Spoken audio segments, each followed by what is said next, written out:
संसदीय व्यवस्थालाई नै असफल तुल्याउन सकिन्छ भन्ने चाहनेहरू, यो संविधान पनि समाप्त गर्न सकिन्छ भन्ने चाहनेहरू, संसदको काम छैन भने ठान्नेहरू चाहनेहरूले अनि सरकारको मात्र विरोध गर्न चाहने र ठान्नेहरू, जबरजस्ती सरकारबाट हटाएर आफू जान सकिन्छ भन्ने चाहना र भावना र कुण्ठा बोक्नेहरूलाई के भन्ने? संसदले काम नपाएको भन्ने? सरकारले काम नदिएको भन्ने? कि संसदसँग काम छ, संसदले काम गर्न सकिरहेको स्थिति छैन? यसमा सभामुखज्यूको विशेष भूमिकाको आवश्यकता छ।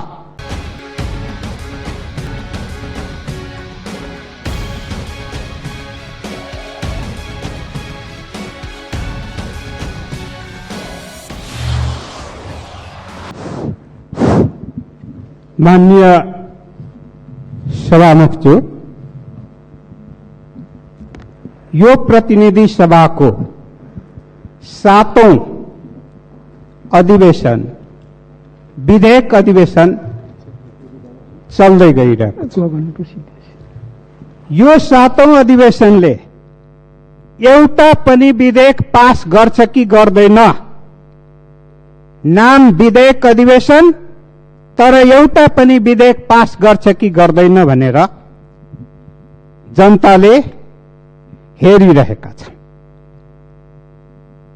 अहिले संसदभित्र 65 वटा विधेयकहरू प्रतिनिधि सभा र राष्ट्रिय सभामा रहेका छन्। कतिपय सन्धि सम्झौताहरू अनुमोदनको निम्ति पर्खिरहेको स्थिति छ। दोस्रो अधिवेशनदेखि नेपालको नागरिकता ऐन विधेयकको रूपमा अहिले पर्खेर बसिरहेको छ। 1.25 लाख भन्दा बढी नागरिकता पाउने युवाहरू कुरिरहेका छन् र आँसु झारिरहेका छन्। संघीय निजामती सेवा ऐनसँग जोडिएर विधेयक लामो समयदेखि यही सदनमा छ र अहिले विभिन्न समितिहरूले रिपोर्ट सहित संसदमा विधेयकहरू पठाइसकेका छन्। कतिपय गैर सरकारी विधेयकहरू पनि छन्, तर प्रचार गरिँदैछ र कतिपय मान्य सदस्यज्यूहरूले नै भन्नुहुन्छ कि संसदलाई सरकारले काम दिएन, सरकारले ल्याएका विधेयकहरू काम होइन, सन्धि सम्झौताहरू अनुमोदनको निम्ति ल्याएको यो काम होइन। के हो यो? यदि जानकारीको अभाव हो भने विधेयक शाखाबाट रिपोर्ट लिन सकिन्छ, तर अब यो संसदीय प्रणाली नै काम लाग्दैन कि भन्ने ठान्नेहरू, संसदीय व्यवस्थाप्रति आस्था र विश्वास कम भएकाहरू र संसदीय व्यवस्थालाई नै असफल तुल्याउन सकिन्छ भन्ने चाहनेहरू, यो संविधान पनि समाप्त गर्न सकिन्छ भन्ने चाहनेहरू, संसदको काम छैन भने ठान्नेहरू चाहनेहरूले अनि सरकारको मात्र विरोध गर्न चाहने र ठान्नेहरू, जबरजस्ती सरकारबाट हटाएर आफू जान सकिन्छ भन्ने चाहना र भावना र कुण्ठा बोक्नेहरूलाई के भन्ने? संसदले काम नपाएको भन्ने? सरकारले काम नदिएको भन्ने? कि संसदसँग काम छ, संसदले काम गर्न सकिरहेको स्थिति छैन? यसमा सभामुखज्यूको विशेष भूमिकाको आवश्यकता छ। सभामुखज्यू, सामान्य सभामुखज्यू, यदि संसदीय व्यवस्थामाथि प्रश्न उठ्छ भने, संसदमाथि प्रश्न उठ्छ भने, संसदले काम गर्न सकेन भने प्रश्न उठ्छ भने त्यतिखेर त संसदका पदाधिकारीहरू सभामुखज्यूमाथि पनि प्रश्न उठ्छ। सरकारमाथि मात्र प्रश्न उठ्दैन। त्यसै कारणले गर्दा सरकारसँग समन्वय गर्ने, संसदभित्र आएका प्रस्तावहरूलाई अगाडि बढाउने र जनताका आशा भरोसाका विषयहरू जुन छिटो चाहिएको छ त्यससँग सम्बन्धित विधेयकहरू अगाडि बढाउने काममा कसले रोकेको छ? कुन राजनीतिक पार्टीले रोकेको छ? को मान्य सदस्यले रोक्नु भएको छ? प्रधानमन्त्रीजीले रोक्नु भएको छ कि कसले रोक्नु भएको छ? मन्त्रीजीले रोक्नु भएको छ कि कसले रोक्नु भएको छ? मैले त बाधा अवरोधहरू मैले थाहा पाएको छैन। यदि बाधा अवरोध छन् भने संसदलाई जानकारी हुनुपर्छ, होइन भने एकतर्फी रूपमा संसदको काम छैन, एकतर्फी रूपमा सरकारले काम दिएन, अनि एकतर्फी रूपमा जनताको समस्या संसदले बुझ्न सकेन, सरकारले बुझ्न सकेन भनियो भने के हुन्छ? पूर्वाग्रह भन्दा अरु केही हुँदैन। त्यसकारणले सबै पूर्वाग्रहहरूको जवाब यही संसदबाट दिनुपर्छ, प्रतिनिधि सभाबाट दिनुपर्छ भने मलाई लागिरहेको छ र त्यसको अगुवाई सामान्य सभामुखज्यूले गर्नुपर्छ भने मलाई लागिरहेको छ। यदि सामान्य सभामुखज्यूबाट अगुवाई कुशलतापूर्वक भएन, प्रश्न उठ्यो भने त्यतिखेर मात्र मान्य सदस्यहरूलाई दोष दिएर, मान्य सरकारका मन्त्रीहरूलाई दोष दिएर, सामान्य प्रधानमन्त्रीज्यूलाई दोष दिएर यो देशले उम्किन पाउने स्थिति हुँदैन। त्यसकारणले गर्दा ठोस पहल कदमीको निम्ति, संसदलाई सक्रियता बनाउनको निम्ति, विधेयकहरूलाई अगाडि बढाउनको निम्ति र प्रस्तावहरूलाई अगाडि बढाउनको निम्ति, सन्धि सम्झौताका प्रस्तावहरू छन् ती पनि क्रमशः अगाडि बढाउनको निम्ति र जनताका समस्याहरूसँग जोडिएर आउने विशेष प्रस्तावहरूलाई अगाडि बढाउनको निम्ति म हार्दिक आग्रह गर्न चाहन्छु। यसमा सामान्य सभामुखज्यूको विशेष भूमिका चाहन्छु। धन्यवाद।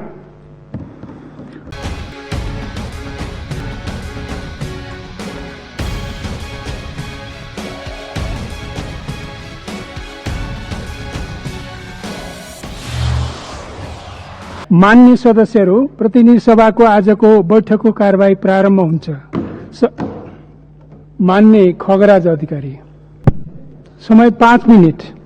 सम्माननीय सभामुख महोदय, यो प्रतिनिधि सभा पुनर्स्थापना भइसकेपछि हामी सबैले आफ्ना खुसीहरू साट्यौं। पार्टीहरू आफ्नो गठन पुनर्गठन व्यवस्थापन पार्टीहरू आफैले गर्छन्। सभामुख महोदय, अदालतले हामीले कानुन सम्मत गरेको नगरेको हेर्छ उसले। 23 गते फेरि नेकपा एमाले र नेकपा माओवादी केन्द्र आफ्नो पार्टी तिम्रो एकीकरण गर्ने हो भने 15 दिनपछि अरूको नाममा भयो, त्यसकारणले त्यो नाम मिलाएर एकीकरण गर्नेमा आऊ भन्यो। हामी आउन सकेनौँ सभामुख महोदय। 23 गतेदेखि यता हामी नेकपा एमाले यहाँ छौँ, माओवादी केन्द्र नजिकै छ र अहिले हामी यसरी संसदभित्र सत्ता पक्ष यसरी सरकारको यो बसाइमा हामी छौँ। तर सामान्य सभा महोदय, बडा गम्भीर विषय के छ भने हामी जब समितिमा जान्छौँ सामान्य सभा महोदय, हामी नेकपा हुन बाध्य छौँ। यस्तो परिस्थिति निर्माण हुनु स्वयं संसदको क्रियाशीलतामा गम्भीर प्रभाव पर्ने कुरा हो सभामुख महोदय। र संविधान विपरीत छ, यो कानुन विपरीत छ, यो दल सम्बन्धी व्यवस्था समेत विपरीत छ, यो प्रचलित कानुन विपरीत छ, संविधान विपरीत छ र प्रतिनिधि सभा नियमावली विपरीत छ। किनभने अब संसदले नेकपा जान्दैन। सामान्य सभा महोदय, आजसम्म हामीलाई बारम्बार सामान्य सभा महोदय, हामीले स्वयं सत्ता पक्षले सामान्य सभा महोदयसँग हामीले बारम्बार आग्रह पनि गर्यौं, अनुरोध पनि गर्यौं र हामी आज बैठक पनि भयो त्यस विषयमा, त्यसलाई त धन्यवाद दिन्छौँ हामी। तर सामान्य सभा महोदय, हामी यहाँ नेकपा एमाले हुने संविधान विपरीत रूपले संसदका मिनी संसदहरूमा समितिहरूमा हामी नेकपा हुन सक्दैनौँ सभा महोदय। यो कानून विपरीत छ, संविधान विपरीत छ, नेपालको प्रचलित नियमावली विपरीत छ।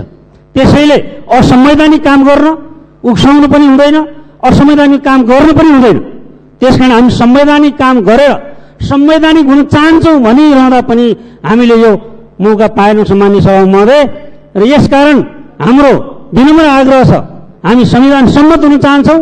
संसदका समितिहरूमा हाम्रो प्रचलन अनुसार, यो संसदीय व्यवस्था अनुसार 15 सालदेखिका अनेक हाम्रा अनुभव अनुसार हामीले यहाँ समितिको प्रतिनिधित्व दलको स्ट्रेन्थ अथवा दलको शक्तिको आधारमा दल कति संख्यामा छ त्यसका आधारमा हामीले त्यसरी अनुपातमा समितिमा प्रतिनिधित्व गर्दै आएका छौँ। तर आज नेकपा बन्यो बीचमा सामान्य सभा महोदय, नेकपा हुँदा सामान्य सभा महोदयको पनि निर्वाचन भयो। अहिले हामी नेकपा एमाले नेकपा माओवादी केन्द्र भइसक्यौँ। अरू दलको सम्बन्धमा त्यस्तो समस्या नहोला, तर नेकपा एमाले आफ्ना संसदीय समितिहरूमा नेकपा एमाले भएर प्रतिनिधित्व गर्न चाहन्छ सामान्य सभा महोदय। तर आज हामीले पाइरहेका छैनौँ। बारम्बार हामीले भनिरहेका छौँ हामी नेकपा बाध्यतापूर्वक कानून विपरीत भएर बन्न चाहँदैनौँ। कानून सम्मत हुँदा, नियम सम्मत हुँदा हामी नेकपा थियौँ सामान्य सभा महोदय। तर आज अनेकौं कुरा भनिएको छ, हामी सहमतिका साथ जान चाहन्छौँ। तर सहमति भनेको सत्ता पक्षलाई बाध्य पारेर नेकपा हुनै पर्छ भनेर सहमति हुन सक्दैन सभामुख महोदय। नेकपा एमाले यो संसदको सबभन्दा स्ट्रङ पार्टी हो, लार्जेस्ट पार्टी हो र यसलाई साथ समर्थन विश्वासको मत दिएर यो अहिले बहुमतको सरकार छ सामान्य सभा महोदय। यसको प्रतिनिधित्व संसदका समितिहरूमा त्यस अनुरूप तदनुरूप हुनु जरुरी छ सामान्य सभा महोदय। तर आज यो संसद पुनर्स्थापना भएदेखि यता र 23 गतेको जुन निर्णयपछि यता आजसम्म हामी संसदमा यो प्रतिनिधि सभामा छौँ सामान्य सभा महोदय। तर प्रतिनिधि सभामा भएर मात्रै हुँदैन, किनभने समितिका प्रतिवेदनहरू आउँछन्। आज प्रतिवेदन कहिले आउने भनेर कार्यसूचीमा आउँछ, एकाएक कार्यसूचीबाट हटेको पनि हामीले सुनेका छौँ। यो हामीले यसरी समितिका काम कारबाहीहरूलाई पनि संविधान सम्मत, नियमावली सम्मत, कानून सम्मत हुन जरुरी छ सामान्य सभा महोदय। आज अवैधानिक रूपमा हामी नेकपा हुन चाहँदैनौँ। त्यसकारण विनम्र आग्रह छ, आजकै बैठकबाट हामीलाई विभिन्न समितिमा हाम्रो दलको तर्फबाट प्रमुख सचेतकले जसको नाम जहाँ जहाँ दिनुभएको छ यो संसदमा, यो प्रतिनिधि सभामा सुनाइयोस्, तदनुरूप सब अनुरूप निर्णय गरियोस्। अरू पार्टीका हकमा उहाँहरूले नै दिनुहुन्छ, तदनुरूप हुनुपर्दछ। र हाम्रो जबसम्म यस प्रकारको प्रतिनिधित्व तदनुरूप हुँदैन तबसम्म समितिका काम कारबाहीहरूमा, संसदका काम कारबाहीहरूमा हामीलाई ठुलो असजिलो असंवैधानिक काम गर्न उक्साउने काम कसैबाट पनि नहोस्। हामी संवैधानिक रूपमा, कानून सम्मत रूपमा, विधान सम्मत रूपमा, नियमावली सम्मत रूपमा काम गर्न चाहन्छौँ। त्यस खालको व्यवस्था गर्न र अरू अनेकौं समितिका संयुक्त समितिका कुरा आफ्नै विधि विधान छन् र हाम्रो पार्टीको तर्फबाट हामीले दिएका नामका आधारमा प्रतिनिधित्व हुने व्यवस्था शीघ्र गरियोस्। अन्यथा नेकपा एमाले यो गैर संसदीय, गैर कानूनी, गैर संवैधानिक कामको साक्षी किनारा, फड्के किनाराको साक्षी बन्न नसक्ने कुरा विनम्रतापूर्वक यो हाउसमा म राख्न चाहन्छु पार्टीको तर्फबाट। धन्यवाद।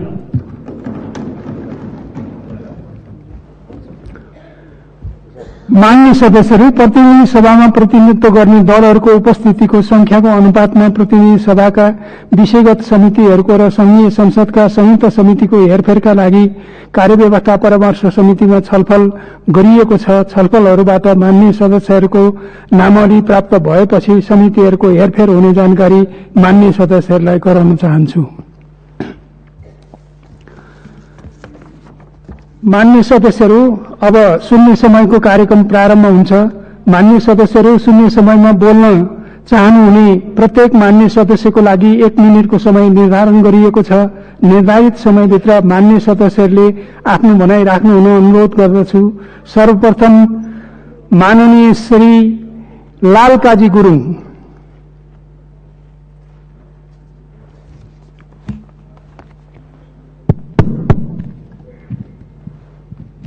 सम्माननीय सभामुख महोदय, सिङ्गो जनताको आशाको धरोहर प्रतिनिधि सभालाई व्यवस्था गरेर प्रधानमन्त्री केपी शर्मा ओलीज्यू राजा महाराजा भन्दा माथि भएको अनुभूति गरेका छन्।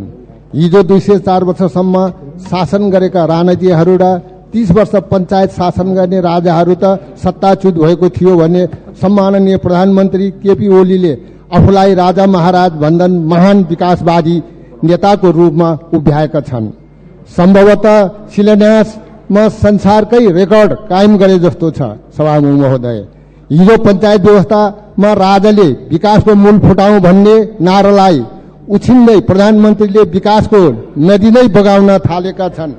बालुवाटारबाट 165 वटा सडक एकै बटन थिचेर शिलान्यास गर्दै सबै तहमा अस्पताल बनाउने घोषणा गरे झैं सबै निर्वाचन क्षेत्रमा 2200 किलोमिटर सडक सञ्जालको शिलान्यास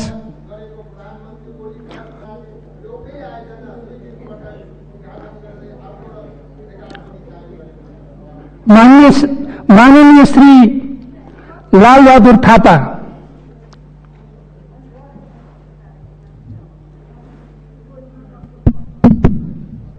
सम्माननीय सभामुख महोदय, गत साउन 4 र 25 गते र भाद्र 2 गते बुढीगंगा, मालाघाट र बड्डीघाट समेत नदीमा आएको बाढी र पहिरोले बाजुरा जिल्लाको गौमूल गाउँपालिका वडा नम्बर 1, 2, 6, बडीमालिका नगरपालिका वडा नम्बर 2, 4, 6, 8, बुढीगंगा नगरपालिका वडा नम्बर 1, 2, 3, बुढीनन्दा नगरपालिका वडा नम्बर 1, 2, 3, त्रिवेणी नगरपालिका 2 र 8 समेतमा खेतीयोग्य भूमि र 4 वटा झुलुङ्गे पुल बगाएको छ। सभामुख महोदय, 13 वटा झुलुङ्गे पुल आंशिक रूपमा क्षति भएका छन् र सापे मार्तडी सडक नराम्रोसँग प्रभावित भई 3 महिनासम्म अवरुद्ध भएको थियो र करिब 75 घरहरू पूर्ण रूपमा क्षति भई अकल्पनीय क्षति भएको छ। सभामुख महोदय, घरबाट विस्थापित परिवारलाई शीघ्र घर पुनर्निर्माण, सापे मार्तडी सडकको स्थायी समाधान, झोलुङ्गे पुलको पुनर्निर्माण, नदी कटान गरेको खेतीयोग्य भूमिको नदी नियन्त्रण समेतका मान्य श्री विमला विश्वकर्मा। सम्माननीय सभामुख महोदय, सर्वप्रथम सरकारले 3 वर्षको अवधिमा गरेका विकास र जनपक्षीय कामको उच्च सम्मान गर्दै हार्दिक धन्यवाद व्यक्त गर्न चाहन्छु। वर्षौंपछि मेलम्चीको पानी काठमाडौँ आए पनि, अतिक्रमित भूभाग समिति नक्सा ल्याए पनि, देशैभरि विकासका लहर छरे पनि, ऐतिहासिक सम्झौता र सन्धि गरे पनि, रेल तेल पुनर्निर्माण जे गरे पनि केही देख्न नसक्ने दोषी चस्माधारी नजरहरूलाई म के भनौं। राष्ट्र र जनभावनामाथि ठेस पुर्याउँदै कम्फर्टेबल सरकार बनाउँछौ भन्नेहरूलाई म के भनौं। पद र प्रतिष्ठालाई प्राथमिकतामा राख्दै अपमान भयो, प्रतिगमन भयो भन्नेहरूलाई म के भनौं। राष्ट्रिय एकता र भौगोलिक अखण्डतालाई जोगाउँदै ताजा जनादेशमा जाँदा प्रतिगमन र अपराध हुन्छ भने म सम्माननीय प्रधानमन्त्रीज्यूलाई उता अर्को अपराध गर्न, प्रतिगमन गर्न आग्रह गर्न चाहन्छु। लिम्पियाधुरा, लिपुलेख र कालापानी सहित मात्र होइन, यथाशीघ्र फिर्ता ल्याई 2078 सालको जनगणनामा माननीय श्री शान्त चौधरी। सम्माननीय सभामुख महोदय, विरोधका लागि विरोध गर्नेहरूको कोलाहल देखेर म छक्क पर्छु। सरकार विकास गर्छ, जनतालाई हँसाउँछ, खुसी दिन्छ, तर विकास विरोधीहरूको आँखा रसाउँछ अनि खुसी हराउँछ। प्रधानमन्त्री देशव्यापी रूपमा जब जनलहर आउँछ, विरोधीहरूको निद्रा हराउँछ। सभामुख महोदय, विकास प्रेमीहरू अहिले खुसीले गदगद छन्। सुन्दैछु नयाँ वर्षको प्रवेशसँगै देशले अमूल्य चीज उपहार पाउँदैछ। गौतम बुद्ध विमानस्थल सम्पन्न भयो, धरहरा मुसुक्क मुस्कुरायो।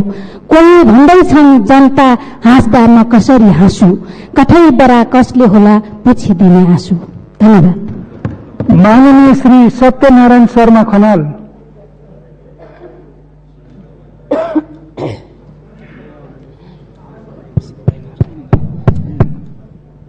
सभामुख महोदय, बाँस र गाँस नभएको जातो चेपाङ उनीहरूको व्यवस्था गर्ने नारा दिएर बनेको सरकारले हात्तीबाट उनीहरूको स्याउलाको घर कुल्जाएर र घरमा आगो लगाएर सुहा बनाउनु गर्ने काम जति निन्दा गरे पनि कमै हुन्छ।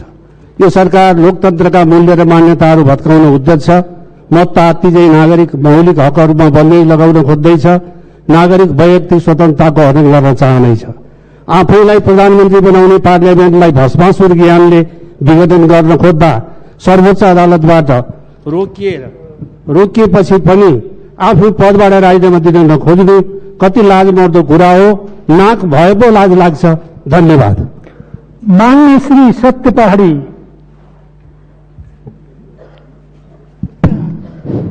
सभामुख महोदय, सर्वप्रथम निशस्त्र निरंकुश दमनका विरुद्ध सशस्त्र निरंकुश दमनका विरुद्ध निशस्त्र कालीकोटका महिलाहरूले सफल प्रतिरोध गरेको दिन यस वीरता दिवसको सन्दर्भमा सम्माननीय सभामुख मार्फत सबैमा हार्दिक शुभकामना व्यक्त गर्न चाहन्छु। सभामुख महोदय, प्रधानमन्त्रीजीले असंवैधानिक ढंगले प्रतिनिधि सभा विघटन गरेर संसद र सांसदको अपमान मात्र होइन अस्तित्वलाई समेत धुलोमा मिलाउने कोसिस गर्नुभयो।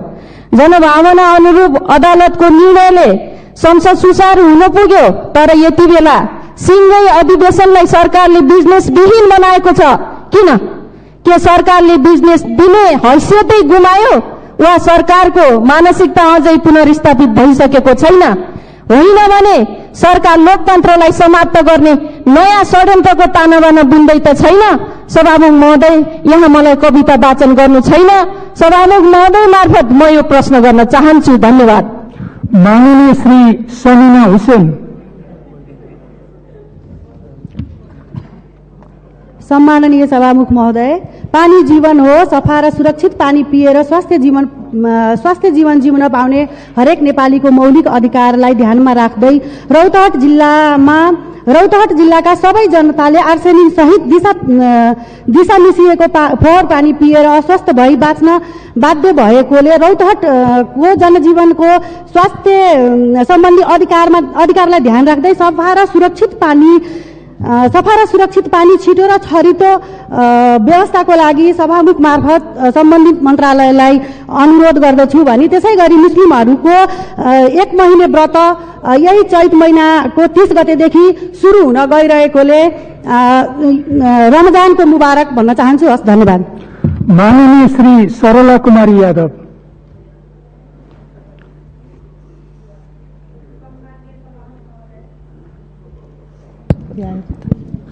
सम्मान्य सभामुख महोदय, अत्यास लाग्दो समाचारले जनतालाई चिन्तित तुल्याएको छ।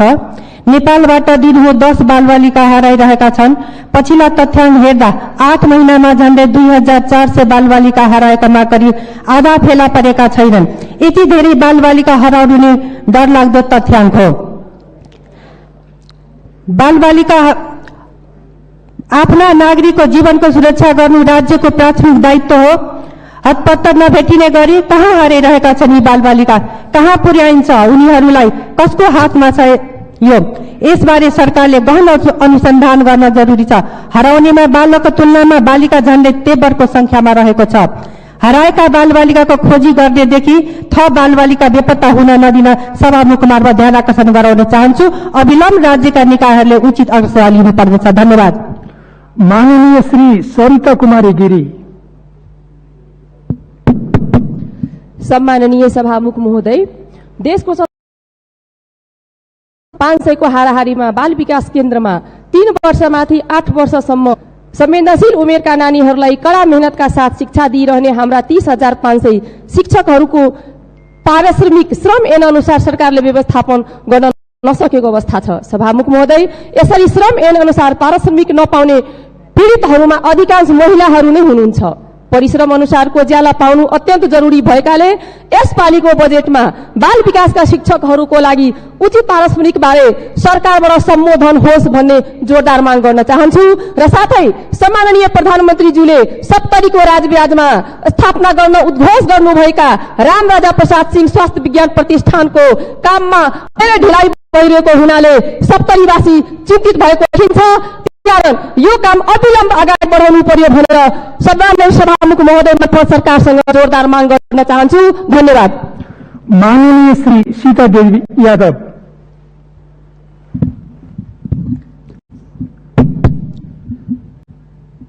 सम्माननीय सभामुख महोदय, शान्ति सम्झौताको 14 वर्ष बितिसक्दा पनि अहिलेसम्म द्वन्द्व पीडितहरू न्याय र आत्मसम्मान पाउनु भए छैन। द्वन्द्वकालमा भत्केको पुनर्संरचनाहरू निर्माण हुन सके छैन। तीनै तहको सरकार द्वन्द्व पीडितको समस्या र पुनर्निर्माणको काममा मौन छ। म सरकारको ध्यान आकृष्ट गराउन चाहन्छु कि बेपत्ता पारिएको व्यक्तिहरू, द्वन्द्व पीडितहरूको न्याय आत्मसम्मानको लागि सरकारको ध्यान आकृष्ट होस्। अविलम्ब उहाँहरूलाई न्याय दिलाउनको लागि जोरदार माग। माननीय श्री सुजाता परियार।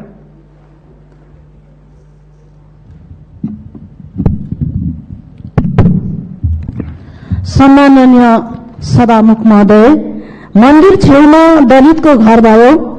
नियमित पूजापाठ गर्दा दलितको अनुहार देख्नु पर्यो।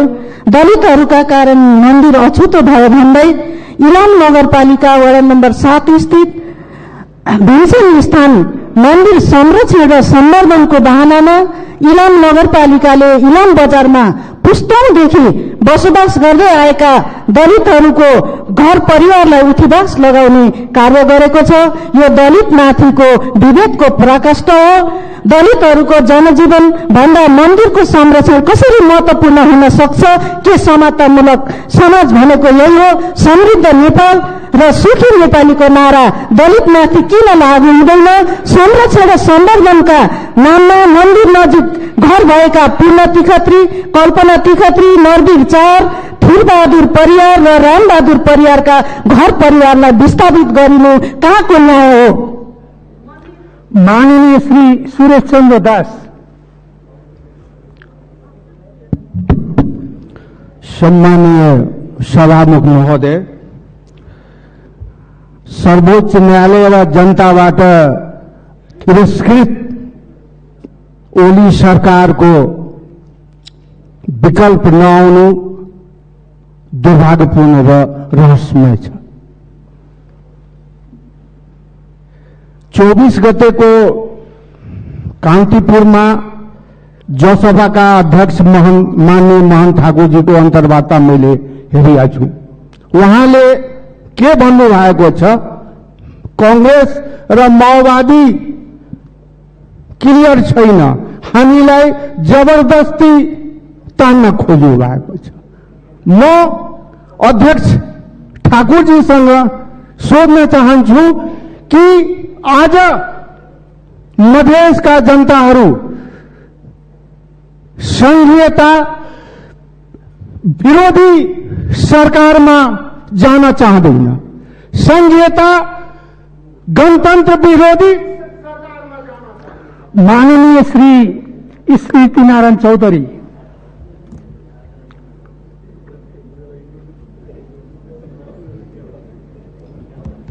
सम्माननीय सभामुख महोदय, झण्डै 1 वर्षदेखि जनकको राजधानी तथा हाल 2 नम्बर प्रदेशको राजधानी जनकपुर कैदमा छ।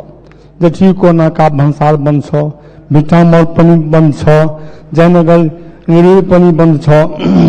ओली सरकारले बगम फुसे कुरा गरिरहेका छन्। दिल्लीबाट ट्रेन आउँछ रे, चीनबाट ट्रेन आउँछ रे, भारतको जयनगरदेखि जनकपुर बिजलपुरासम्म लाइन बिछाइसके। इन्जिन डिब्बा जयनगरमा थन्केको छ, त्रिपालले छोपिएको छ। मन त्यो ट्रेनलाई पनि कराउन लागेको छ। 3 मन्त्री आए गए तर अहिलेसम्म ट्रेन चलेको छैन। पूर्णिमा, विवाह पञ्चमी, चैत्र रामनवमी जस्ता उत्सव पर्यटकलाई कुनै सुविधा छैन। भन्सार छुट पनि बन्द छ। बिहे बारी पनि सीमा पारी वारिपारी दुल्हा दुल्ही तथा यात्रुलाई वियोग छ। चोर बेलुका माननीय श्री संजय कुमार गौतम।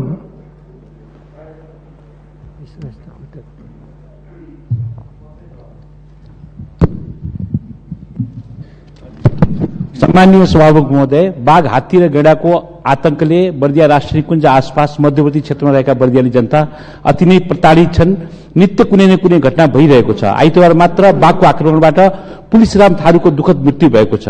सभामुख महोदय, मध्यवर्ती क्षेत्रकामा संरक्षणमा काम गर्ने सुरक्षाकर्मी, आम जनता, राष्ट्र सेवक कर्मचारी, संरक्षणका अभियन्ता एवं पर्यटकहरूको समेत सुरक्षाको विषयमा सरकार गम्भीर देखिँदैन। तसर्थ सरकारको गम्भीर ध्यान आकर्षण गर्न चाहन्छु। साथसाथै 10 लाख रुपियाँ क्षतिपूर्ति दिने व्यवस्था छ, त्यो अति नै न्यून छ। 50 लाख रुपियाँको जीवन बिमाको व्यवस्था सरकारले गरोस् र घरको चौपाया आदिको हानि नोक्सानीको पनि क्षतिपूर्तिका लागि बिमाको व्यवस्था होस्। घाँस दाउराको आत्मनिर्भरतालाई घटाउनका लागि ग्यास र विद्युतलाई निशुल्क उपलब्ध गराइयोस्, अनुदानको व्यवस्था होस् र सम्पूर्ण पीडित परिवारको कुनै न कुनै सदस्यलाई रोजगारीको व्यवस्था गरियोस्। राजमार्गमा हुलाकी सडकमा ओभरपास र अन्डरपासको व्यवस्था गरियोस्। सम्पूर्ण मध्यवर्ती क्षेत्रलाई माननीय श्री हितबहादुर तामाङ।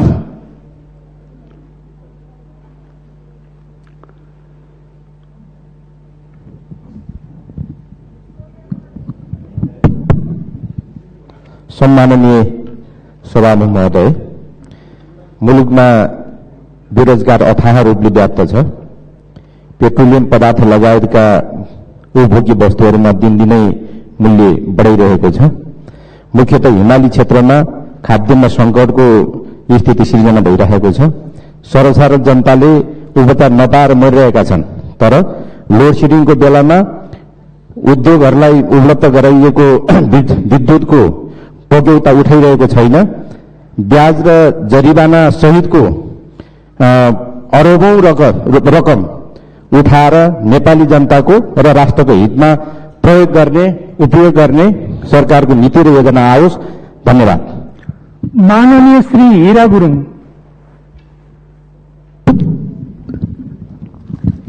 सम्माननीय सभामुख महोदय, गफ गरेर मात्र राजनीति हुने हो भने गफै गर्नेलाई संसद प्रयोग नहोस्।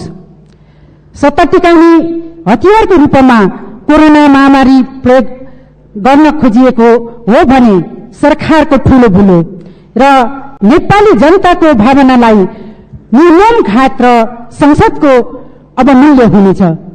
एकातिर कोरोनाको बहाना देखाउँदै कुनै जाति र सम्प्रदायको सांस्कृतिक पर्वलाई प्रतिबन्ध लगाउन खोज्नु र अर्कोतिर स्वयं प्रधानमन्त्री भने भिड जम्मा गर्दै भाषण गर्दै हिँड्नु विरोध भाषण गतिविधि हो।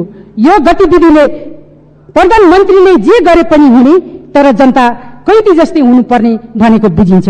सभामुख महोदय, एमाले भित्रको आन्तरिक किचलले चुनिएको कारण संसद स्थगत भइरहनु हुँदैन। धन्यवाद। माननीय सदस्यहरू, सुन्ने समयमा माननीय सदस्यहरूले बोल्ने क्रम यही समाप्त हुन्छ। माननीय सदस्यहरू, विशेष समयमा बोल्नका लागि दलीय आधारमा माननीय सदस्यहरूको नाम प्राप्त हुन आएको छ। म उहाँहरूलाई बोल्न समय दिन्छु। सर्वप्रथम माननीय श्री लालबाबु पण्डित, समय 7 मिनेट। यसपछि गगन कुमार थापा।